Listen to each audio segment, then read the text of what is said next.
उम्र 3 सहेलियां निधि अपनी सहेली प्रीति और सोनम के साथ एक पार्क में खेल रही थी। तभी निधि झूले से गिर जाती है और उसके माथे पर थोड़ी सी चोट आ जाती है। आह, आह, अरे तू ठीक तो है ना पागल? आराम से झूलती तो चोट नहीं लगती। अरे कुछ नहीं हुआ, ठीक हो जाएगी। तुम दोनों सहेलियां मेरी बेस्ट फ्रेंड हो। थैंक गॉड कि मुझे इतनी अच्छी बेस्ट फ्रेंड्स मिली। मैं बहुत खुश हूँ। अच्छा, अब मुझे बहुत भूख लग रही है सोनम। तेरी मम्मी आलू के पराठे बड़े ही अच्छे बनाती है। हमें अपने घर ले चल और आंटी के हाथ के पराठे खिला दे। हाँ हाँ तो चलो ना, मैंने कब मना किया है। वो दोनों उनके घर आती है जहाँ सोनम की माँ उन्हें बहुत प्यार करती है और गरम गरम आलू के पराठे अपने हाथों से बनाकर उन्हें खिलाती है। तभी निधि की माँ शालिनी उनके घर आती है जो कि बहुत ही अमीर और घमंडी होती है। वो निधि से कहती है, निधि बेटा, तुम इन गरीबों के घर क्या कर रही हो? ये लोग गरीब हैं, कितनी गंदगी में रहते हैं। कहीं तुम्हें अजीब खाना बनाकर खिला दिया तो फिर तो तुम बीमार हो जाओगी। ये सब चाहते ही यही है कि अमीरों के बच्चे बीमार पड़े रहे। नहीं माँ, ऐसी कोई बात नहीं है। आंटी तो बहुत अच्छा खाना बनाती है। इनके हाथों के आलू के पराठे खाओगी तो अपनी उंगलियां चाटते ही रह जाओगी। आप भी खाकर देखो। मुझे इन गरीबों का खाना नहीं खाना और नहीं तुम्हें खाना चाहिए। और तुम प्रीति बेटा, अगर तुम्हारी मम्मा को पता चला तो तुम्हें पता है ना वो तुम्हें कितना डांटेगी। अब चलो तुम दोनों यहाँ से। ओहो, अब तो हमें जाना पड़ेगा। Bye aunty, bye Sonam. इसके बाद दोनों बच्चियां शालिनी के साथ अपने अपने घर चली जाती है। दरअसल सोनम बहुत ही गरीब घर से थी, लेकिन उसके माता पिता खूब मेहनत करके उसे प्राइवेट स्कूल में पढ़ाते थे, जहाँ उसकी दोस्ती निधि और प्रीति से हो जाती है। वो तीनों बेस्ट फ्रेंड बन जाती हैं। पढ़ाई लिखाई के साथ तीनों का खेलना कूदना भी एक साथ होता था।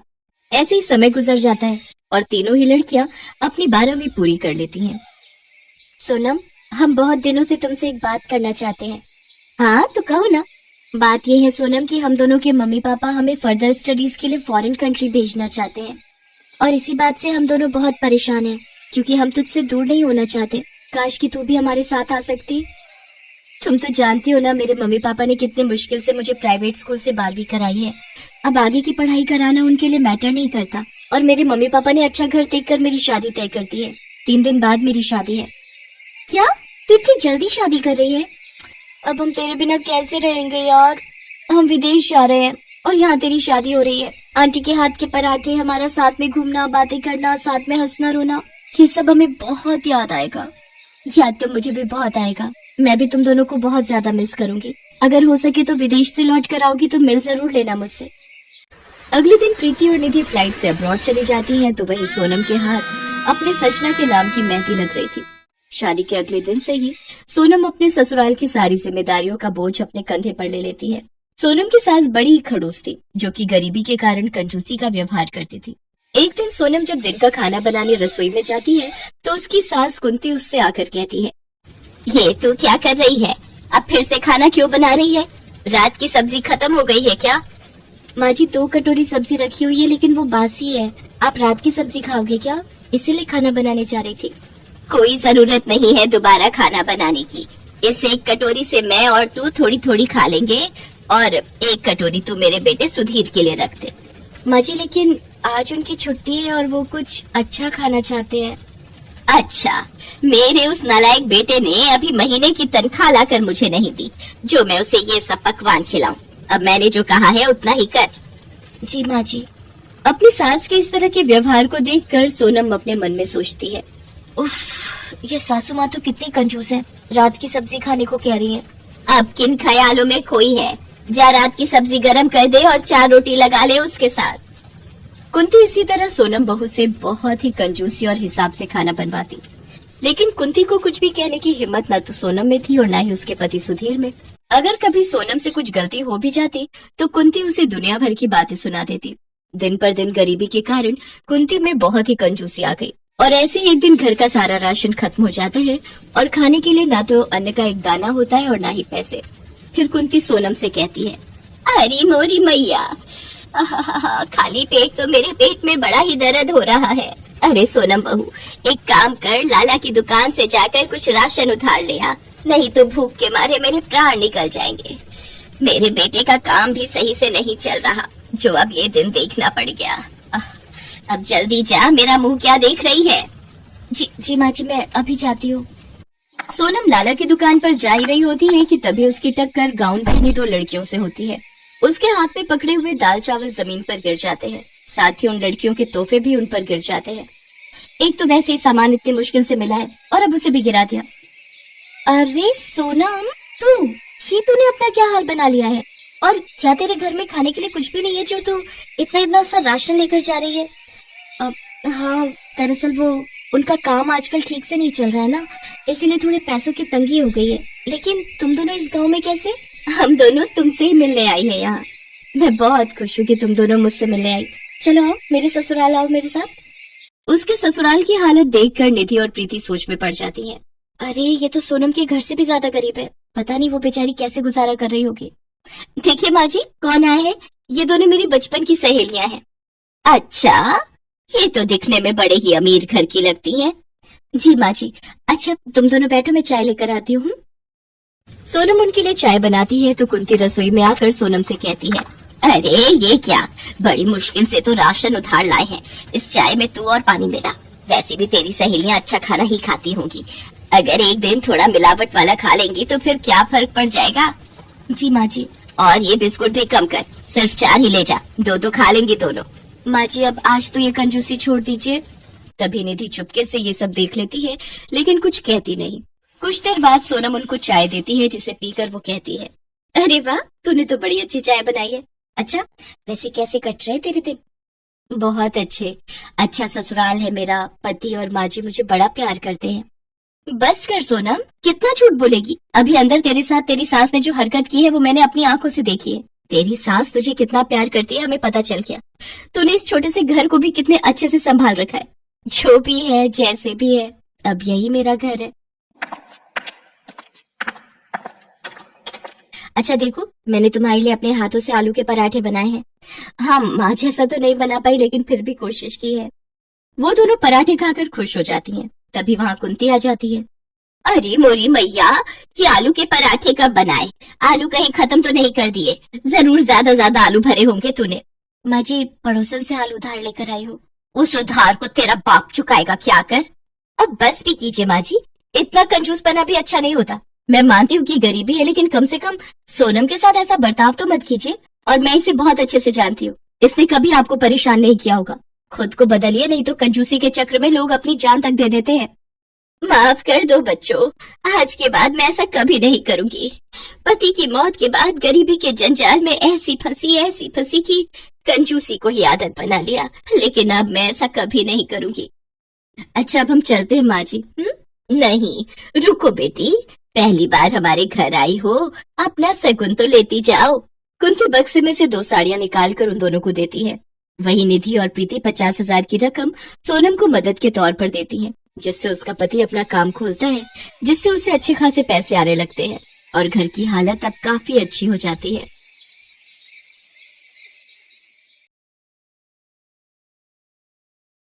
सरला अलीगढ़ शहर में रहती थी। सरला के पति की बर्तनों की फैक्ट्री थी। सरला के दोनों बेटे मानव और मोहित अपने पिता के साथ ही फैक्ट्री संभालते थे। सरला के दोनों बेटों की शादी हो चुकी होती है। सरला की बड़ी बहू रीमा एक अमीर घर से आई हुई थी। रीमा शादी के बाद बहुत सारा दहेज भी साथ लेकर आई थी, इसलिए वो और ज्यादा अपनी अमीरी पर इतराती थी। सरला की छोटी बहू दीपा बहुत ही गरीब घर से आई थी। मोहित की शादी उसके पिता शशि नारायण की मर्जी से हुई थी, क्योंकि शशि नारायण ने अपने मित्र यानी कि दीपा के पिता को मरते वक्त वचन दिया था।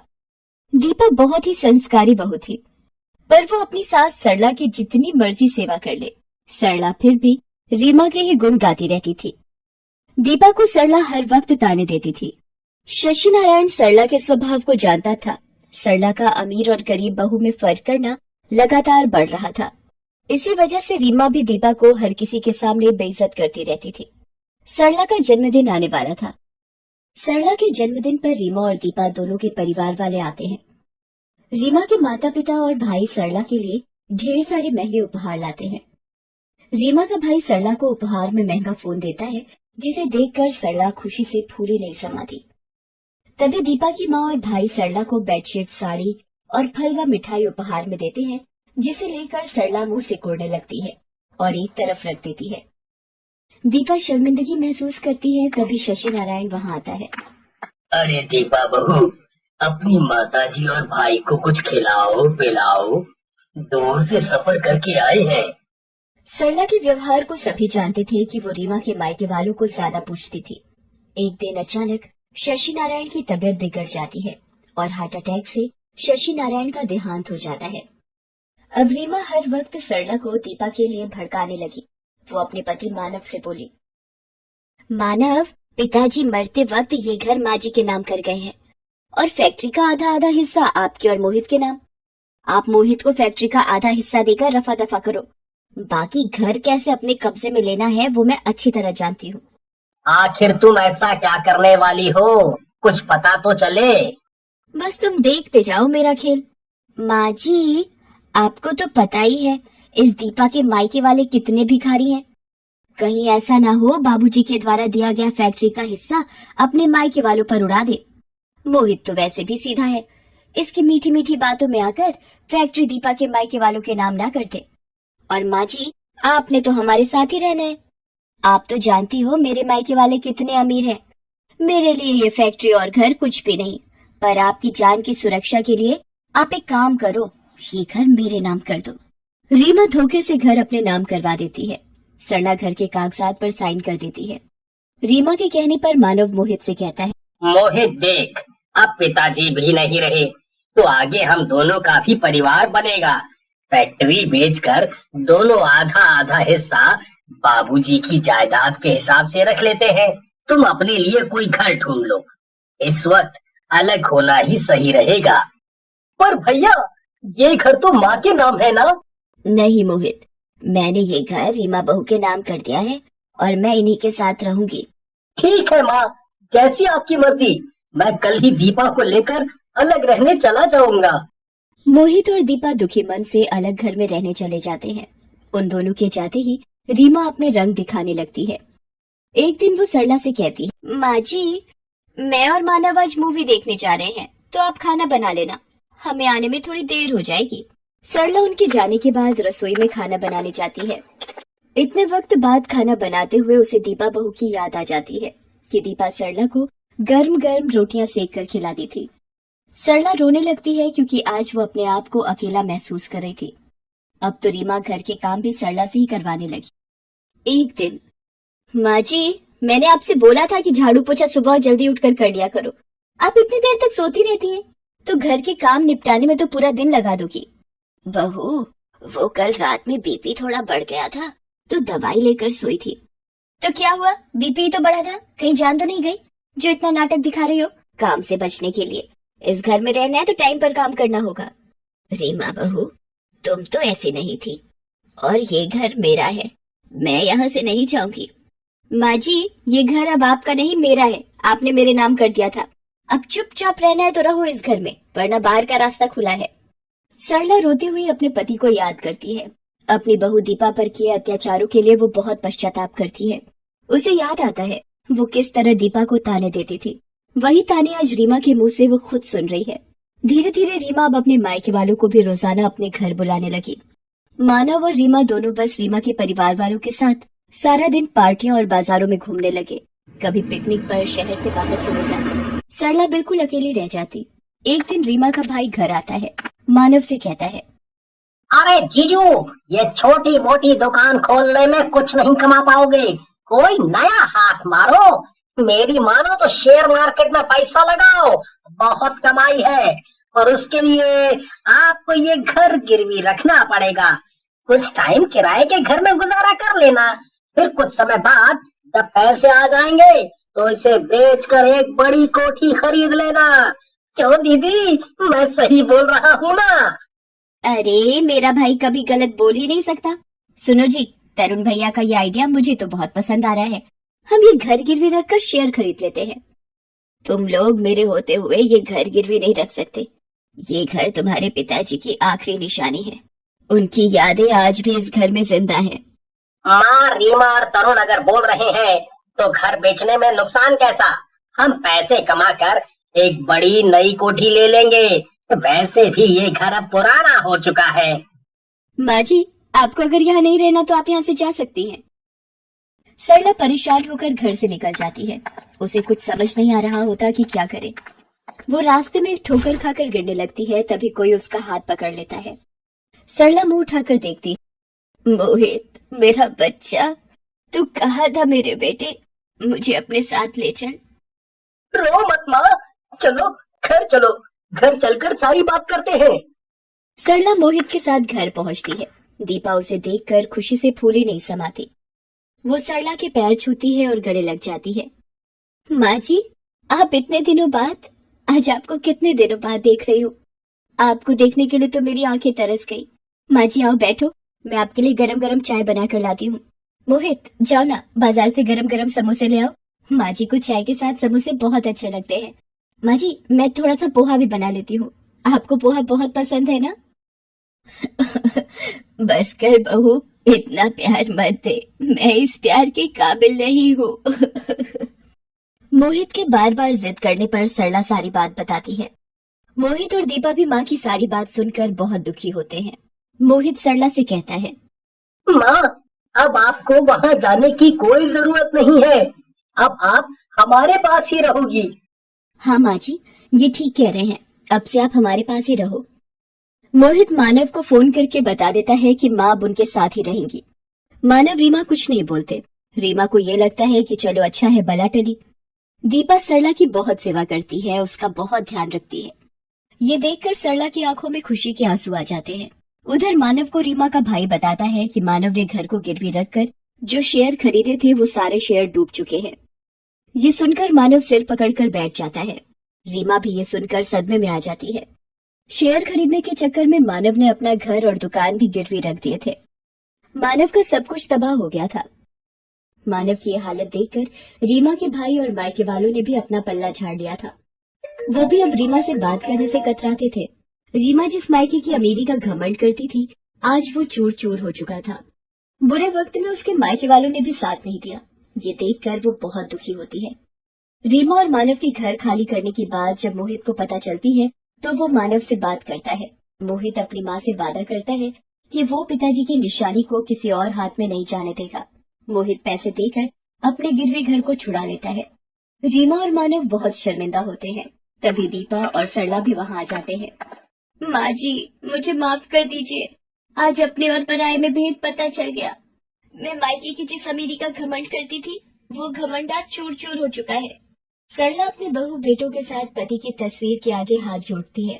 सरला को समझ आ चुका होता है, अमीर बहू गरीब बहू का भेदभाव घर की खुशहाली भंग कर देता है। उस दिन के बाद सरला दोनों बहुओं को प्यार करने लगी और परिवार की खुशहाली फिर से वापस